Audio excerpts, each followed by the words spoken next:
रामपुर नाम के गांव में राधा अपने पति सुभाष के साथ रहा करती थी। गरीबी के कारण उन्हें 2 वक्त की रोटी भी बड़ी मेहनत से मिला करती थी।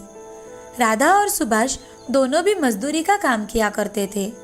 शादी के 1 साल बाद ही सुभाष ने दूसरी शादी कर ली और राधा को अकेले छोड़कर चला गया। ये देख राधा फूट फूट कर रोने लगती है। तभी राधा को पता चलता है कि वह गर्भवती है। अब उसके आंखों से तो आंसू रुकने का नाम ही नहीं लेते। उसका अब जीने का एक ही सहारा बचा था, वो था उसका आने वाला बच्चा। अब दूसरे ही दिन राधा मजदूरी का काम करने चली जाती है।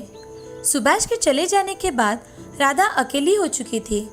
वह खुद ही अपना ख्याल रखा करती थी। एक दिन सुभाष के चाचा जी राधा के घर आकर, अरे राधा बेटी, कहाँ जा रही हो? चाचा जी, मैं काम पर जा रही हूँ। काम पर जाना तो पड़ेगा ही ना। हाँ मेरी बच्ची, लाओ वो थैलियाँ मैं लेता हूँ। ऐसा कहकर चाचा जी उसके हाथ की थैलियाँ ले लेते हैं और राधा को बाजार छोड़ देते हैं। ऐसे ही महीने बीत जाते हैं। राधा का 9वां महीना शुरू हो जाता है। एक दिन राधा की मौसी उसे काम करते देख, राधा 9वें महीने में तो आराम किया करो, चलो घर चलो। नहीं मौसी, आप तो जानती हो ना घर के हालात। मुझसे जब तक काम होता है तब तक मैं काम करूंगी। तू तो मेरी बात बिल्कुल भी नहीं सुनेगी। अभी मैं घर जा रही हूँ, 15 दिन बाद वापस आऊंगी। तब तक अपना ख्याल रखना। ठीक है मौसी, जल्दी आने की कोशिश करना। हाँ मेरी बच्ची, तब तक तुम अपना ख्याल रखना। ऐसा कहकर मौसी गांव चली जाती है और इधर राधा काम पर हर रोज आया करती थी। एक दिन रात के समय राधा के पेट में अचानक से दर्द शुरू हो जाता है। राधा सुभाष के चाचा जी को बुला लेती है। वो जल्द ही राधा के घर पहुंच जाते हैं। जल्दी से राधा को अस्पताल में भर्ती भी करवाते हैं। थोड़ी ही देर बाद डॉक्टर चाचा जी से, बधाई हो, आपको पोता हुआ है। थोड़ी ही देर बाद राधा को होश आता है और चाचा जी उसे खुशी खुशी अपने बेटे का मुंह दिखाते हैं। देखो राधा, ये बिल्कुल तुम्हारे जैसा है। राधा अपने बच्चे को देखकर बहुत खुश हो जाती है। वो अपने सारे दुख दर्द वही भूल जाती है और अपने बच्चे की परवरिश करना शुरू करती है। कुछ दिन बीतने के बाद राधा अपने बेटे को अपने साथ लेकर ही काम पर जाती थी। जैसे जैसे सुधीर बड़ा होने लगा तो सारे बच्चों के साथ पिताजी को देखता तो अपनी माँ से, माँ, मेरे पापा कहाँ है? वो हमारे साथ क्यों नहीं रहते? क्या वो मुझे पसंद नहीं करते? अब राधा सुधीर को सारी सच्चाई बताने का फैसला कर लेती है। ऐसा कुछ भी नहीं है मेरे बेटे, तुम्हारे पिताजी ने दूसरी शादी कर ली है और इसीलिए वो हमसे मिलने नहीं आते।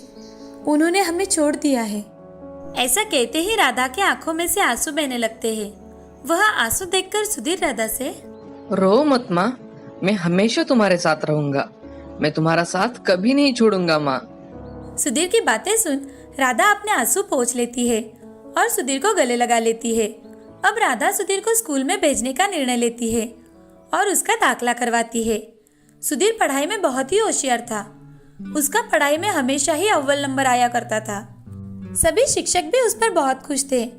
सुधीर को पहला नंबर आने के कारण स्कॉलरशिप भी मिली थी और ये देख राधा को बहुत खुशी मिला करती थी। स्कूल खत्म होने के बाद सुधीर को अच्छे मार्क्स मिलने के कारण उसका एडमिशन एक अच्छे कॉलेज में हो जाता है। वहाँ सब अमीर लड़के पढ़ा करते थे। सबके पास गाड़ियाँ थी।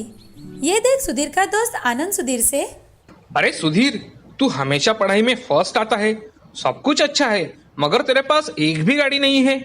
ये कितनी आश्चर्य की बात है।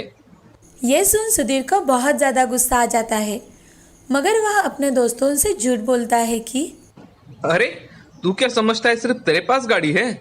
मेरी माँ ने मुझे मेरे जन्मदिन पर ही गाड़ी तोहफे में दी थी। मेरे पास भी गाड़ी है।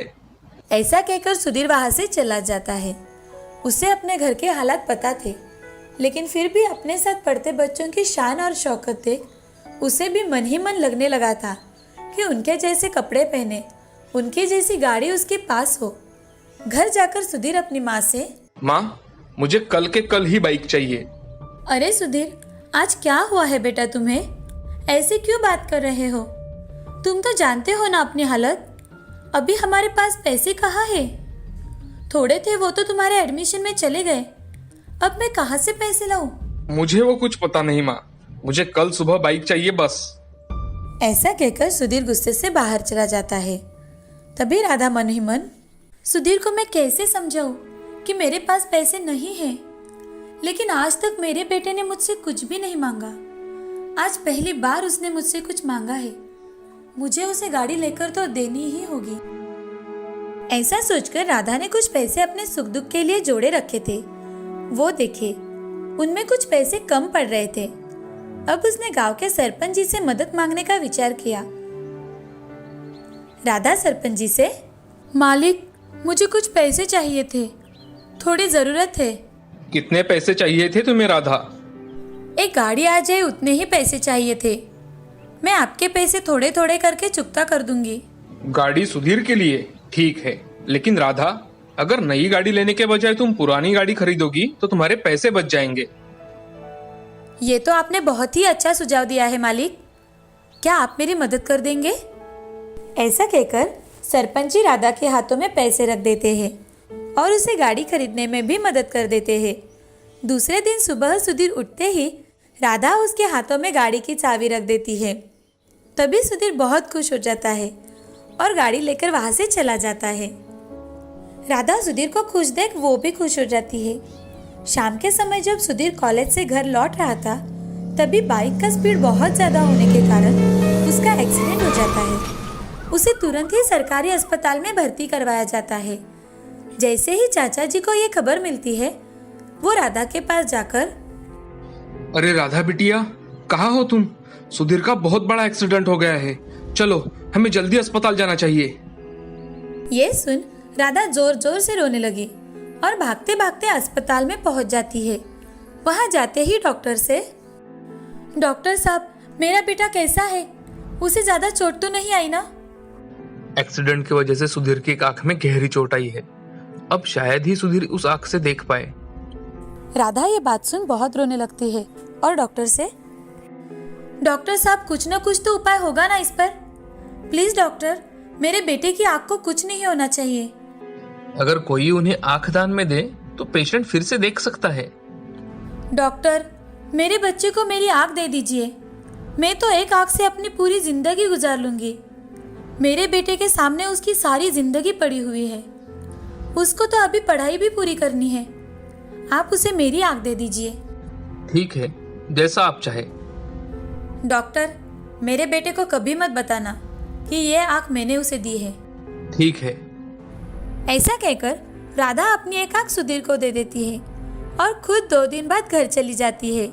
सुधीर हर रोज अपनी माँ की हॉस्पिटल में राह देखता है, लेकिन वो उसे मिलने नहीं आती तो सुधीर को बहुत गुस्सा आ जाता है। जैसे ही उसकी छुट्टी होती है, वो घर जाता है और अपनी माँ से गुस्से में, अरे तुम कैसी माँ हो? एक दिन भी मिलने अपने बेटे से हॉस्पिटल में नहीं आई, और मेरी तबीयत कैसी है क्या है तुम्हें कुछ नहीं जानना था। भला हो उस औरत का जिसने मेरा बिल भर दिया। और दादाजी आते थे हॉस्पिटल में तो अच्छा लगता था।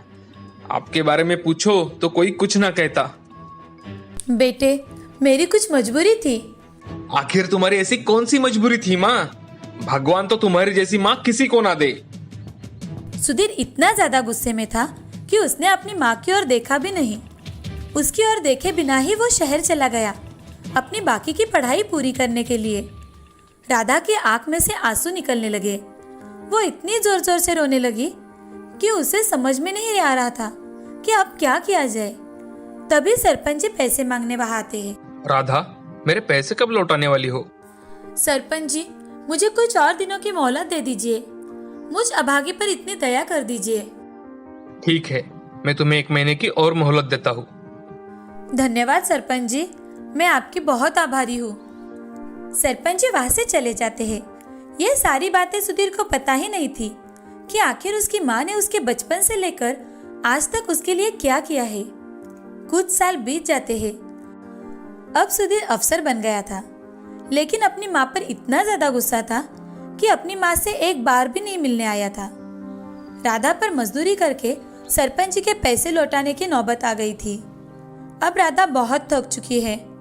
एक दिन अचानक से उसे पता चलता है कि उसका लाडला बेटा एक अफसर बन गया है और सरपंच जी ने उसे अपने गांव बुलाया है।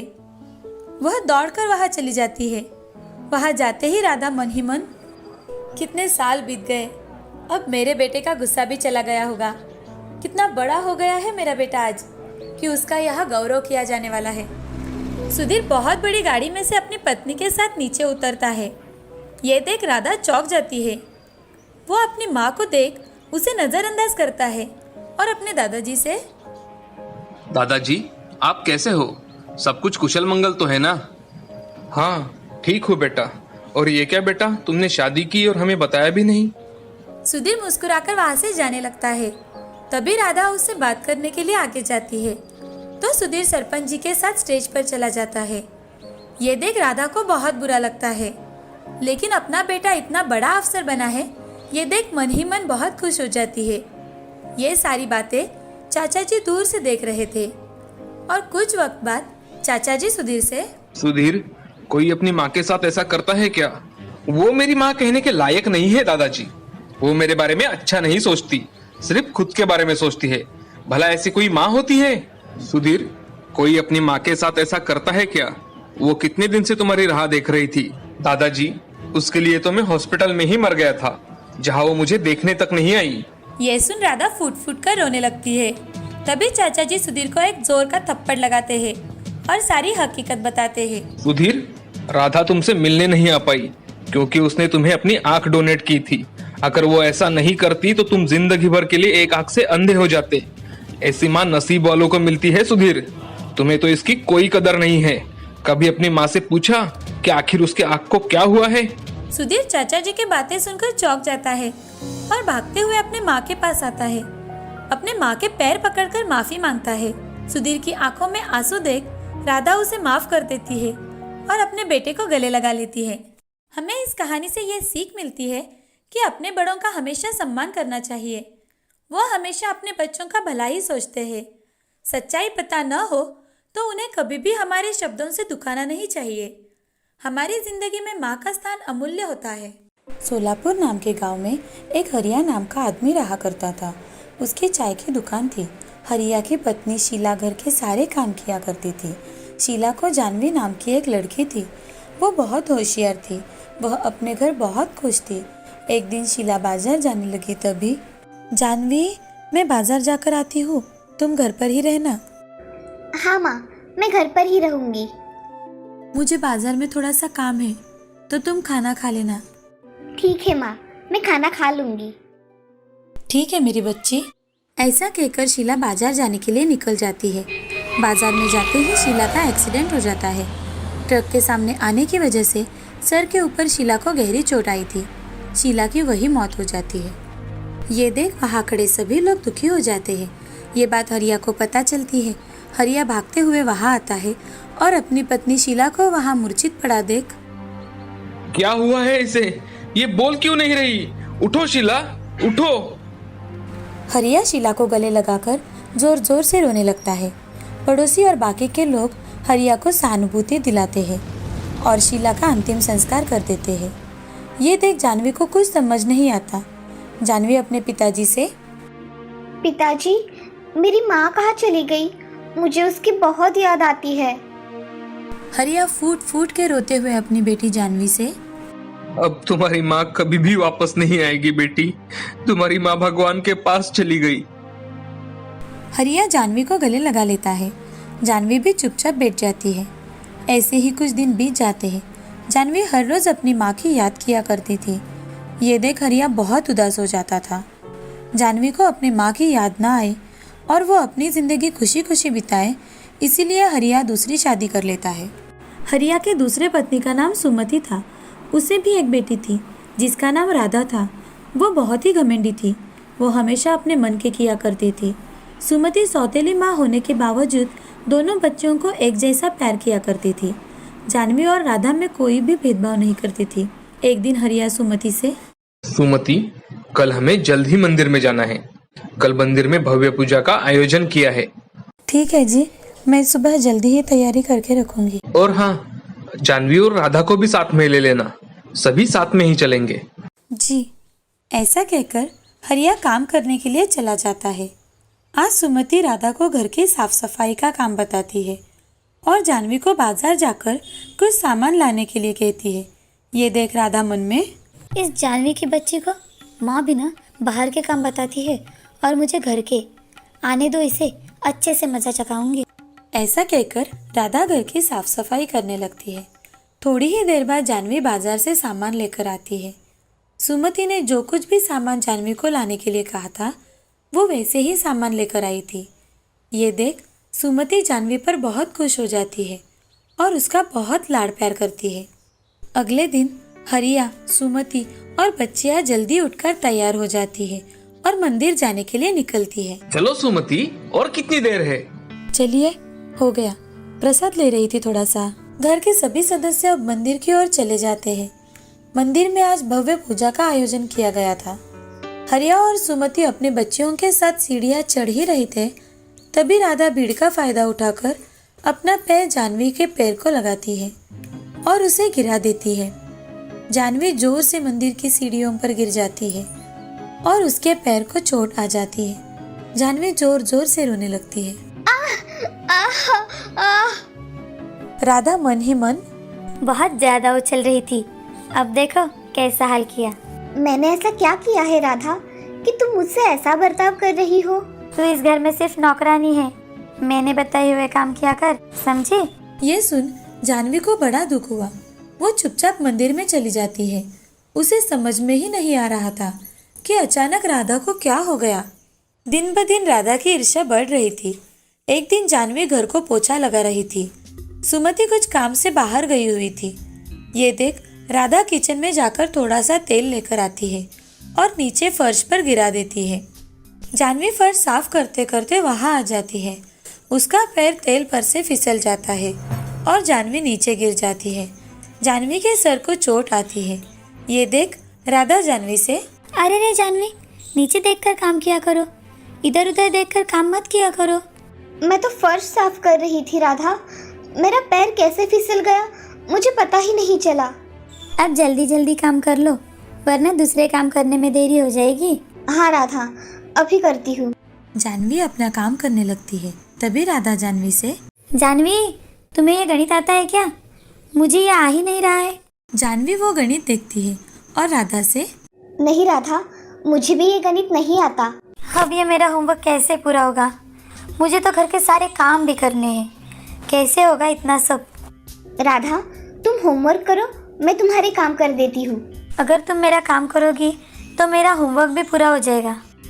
जानवी राधा के हिस्से के सारे काम कर लेती है और खुद भी पढ़ाई करने बैठ जाती है। थोड़ी ही देर बाद सुमति जानवी को आवाज़ देती है। जानवी अपनी माँ से, माँ, तुमने मुझे आवाज़ दी? हाँ बेटा जानवी, मैं कुछ काम के सिलसिले में गाँव जा रही हूँ। तुम राधा के साथ घर पर ही रहना, ठीक है? दोनों का खाना बना के रखा है, खाना खा लेना। हाँ माँ, लेकिन आप गांव से जल्दी आ जाना। हाँ बेटा, मैं गांव से जल्दी वापस आ जाऊंगी। ऐसा कहकर सुमति अपने पति हरिया के साथ गांव चली जाती है। अब घर में राधा और जानवी दोनों ही थे। तभी राधा जानवी को बुलाती है। जानवी, तुम खाने में क्या बना रही हो? माँ ने खाना बना के रखा है राधा, वही हम दोनों को खाना है। अच्छा ठीक है, मुझे नहाना है, जरा पानी गर्म करके तो लाना। ठीक है राधा, मैं अभी गर्म पानी रख देती हूँ। जानवी किचन में जाकर गैस पर पानी रख देती है। तभी थोड़ी देर बाद राधा वहाँ आकर देखती है और जानवी से, ये पानी गर्म है जानवी? हाँ राधा, ये पानी तो कितना गर्म है। इसमें से तो भाप भी नहीं निकल रही है। नहीं राधा, सच में पानी बहुत गर्म है। खुद ही देख लो, आओ तो जरा। राधा जानवी का हाथ पकड़कर गर्म पानी में डालती है। जानवी बहुत जोर जोर से चिल्लाने लगती है, फिर भी राधा उसका हाथ नहीं छोड़ती। राधा, मेरा हाथ छोड़ो, मुझे बहुत दर्द हो रहा है, पानी बहुत गर्म है। पानी तो बिल्कुल भी गर्म नहीं है। चलो अब ये पानी अच्छी तरह से गर्म करके लाना। ठीक है राधा। जानवी बहुत रो रही थी। उसका हाथ गर्म पानी की वजह से पूरा लाल हो गया था। उसके हाथ में जलन हो रही थी, फिर भी वह काम कर रही थी। राधा उसे इतनी तकलीफ दे रही थी, फिर भी सुमति को उसने कुछ भी नहीं बताया था। अगले दिन सुमति घर आ जाती है। जानवी का हाथ लाल हुआ देख सुमति जानवी से, ये तुम्हारे हाथ को क्या हुआ बेटा? इतना लाल क्यों दिखाई दे रहा है? माँ, वो सच सच बताओ जानवी, क्या हुआ है? ये सुन जानवी की आंखें भर आई। माँ, मैं राधा को पानी गर्म करके दे रही थी, तभी वो पानी गलती से मेरे हाथ पर गिर गया और मेरा हाथ जल गया। सुमति उसके हाथ को मलहम लगा देती है और सुमति जानवी से, जानवी खुद का थोड़ा ध्यान रखा करो बेटा, अब जाओ आराम करो। जानवी आराम कर रही थी तो आज सारे ही काम राधा को करने पड़े। काम करके वो स्कूल चली गई। राधा मन ही मन, अच्छा हुआ जानवी ने आज मेरा नाम नहीं बताया, नहीं तो माँ तो आज मुझसे बहुत गुस्सा हो जाती। सोचते हुए राधा स्कूल चली जाती है। उसका पूरा दिन ऐसे ही चला जाता है। अगले दिन राधा और जानवी स्कूल जाने के लिए निकलते हैं। राधा आगे चल रही थी, उसके पीछे जानवी चल रही थी। राधा अपने ख्यालों में रास्ते पर चल रही थी। उसके सामने बड़ा ट्रक आ रहा है, ये भी राधा को दिखाई नहीं दिया। जानवी बहुत जोर से राधा को आवाज़ लगाती है, राधा, राधा। जानवी जोर से चिल्लाती है। राधा को जानवी की आवाज़ नहीं सुनाई देती।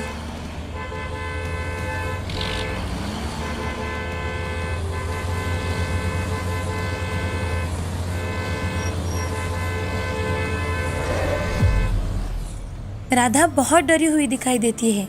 तभी जानवी राधा से, राधा, ध्यान कहाँ था तुम्हारा? मैं कब से तुम्हें आवाज लगा रही थी, तुम्हें ज्यादा लगा तो नहीं ना? जानवी, ऐसा कहकर राधा जोर जोर से रोने लगती है। उसे ऐसे रोते देख जानवी बहुत डर जाती है। तुम्हें और कहीं लगा है क्या? बोलो ना राधा।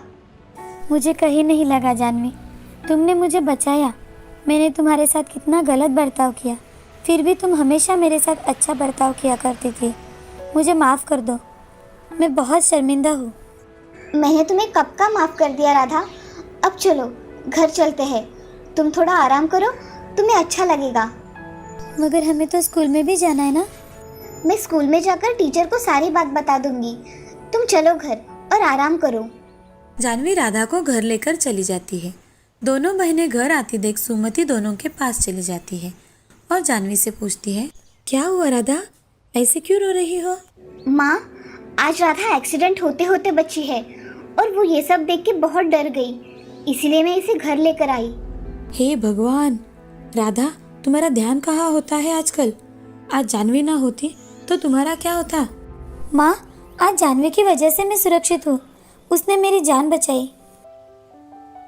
मेरी दोनों भी बच्चियाँ बहुत समझदार है, मुझे और क्या चाहिए? माँ, मैं स्कूल जाती हूँ। आज स्कूल जाने में बहुत देर हो गई है, आज तुम भी घर पर रहकर ही आराम करो। ठीक है माँ।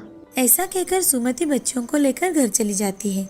घर में जाते ही राधा फिर से जानवी से माफी मांगती है। जानवी, सच में मुझे माफ़ कर दो, आज से हम बहनें हैं। आज के बाद मैं तुम्हारे साथ कभी भी गलत नहीं करूँगी। हाँ राधा। दोनों बहनें गले लग जाती है और खुशी खुशी रहने लगती है। इस कहानी से हमें ये सीख मिलती है कि हमें हमेशा ईमानदारी और सच्चाई के साथ चलना चाहिए और हमेशा अपने कर्म अच्छे करने चाहिए। हर एक को उसके किए की सजा अवश्य मिलती है।